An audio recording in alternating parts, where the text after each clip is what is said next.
হরে কৃষ্ণ। স্বাগত বন্ধুরা নতুন একটা রেসিপিতে। তো আজকের এই রেসিপি হলো পালং পনির। আপনারা তো পালং পনিরের রেসিপি অনেকভাবে তৈরি করে খেয়েছেন, একবার আমার মতো এইভাবে বানিয়ে খেয়ে দেখবেন, খুব ভালো লাগবে। তো এখানে আমি পালং পাতা নিলাম আর নিলাম পনির।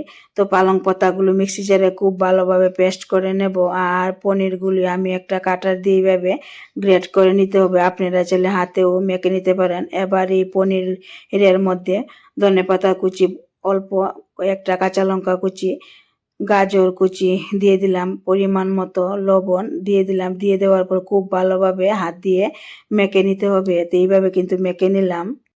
এবার চুলাতে কড়া বসিয়ে দিলাম, জল দিয়ে দিলাম আর পরিমাণ মতো লবণ, হাফ চামচের মতো সাদা তেল দিয়ে একটু হালকা নেড়েচেড়ে দিতে হবে।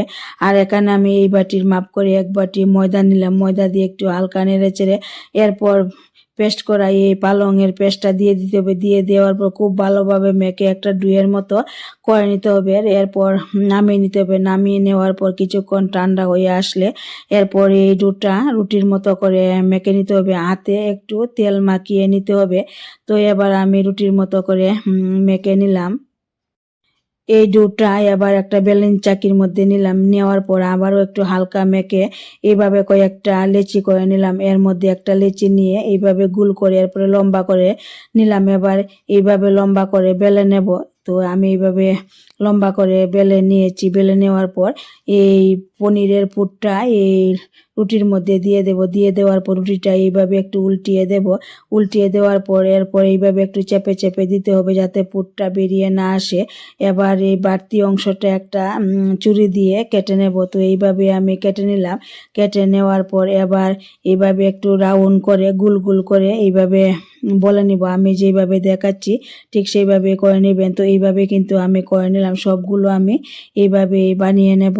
তো এইভাবে কিন্তু আমি বানিয়ে নিলাম। এবার চুলার মধ্যে একটা পাত্র বসিয়ে দিলাম, তার মধ্যে একটা ছিদ্রযুক্ত তালা নিলাম, তালার উপরে এগুলি দিয়ে দিলাম। এবার ঢাকা দিয়ে রাখবো। ঢাকা দিয়ে রাখার পর 10-15 মিনিট এইভাবে সেদ্ধ করে নিতে হবে। আর পাত্রটার মধ্যে কিন্তু জল দিতে হবে, সেদ্ধ হয়ে আসলে এরপর নামিয়ে নিতে হবে। তো এইভাবে কিন্তু আমি এই পালং পনিরের এই রেসিপিটা তৈরি করলাম। খেতে কিন্তু একদমই দুর্দান্ত হলো, অসাধারণ হলো। তো আপনারা অবশ্যই একবার হলো বানিয়ে দেখবেন। তো বন্ধুরা, কেমন হলো আমার এই পালং পনিরের রেসিপিটা?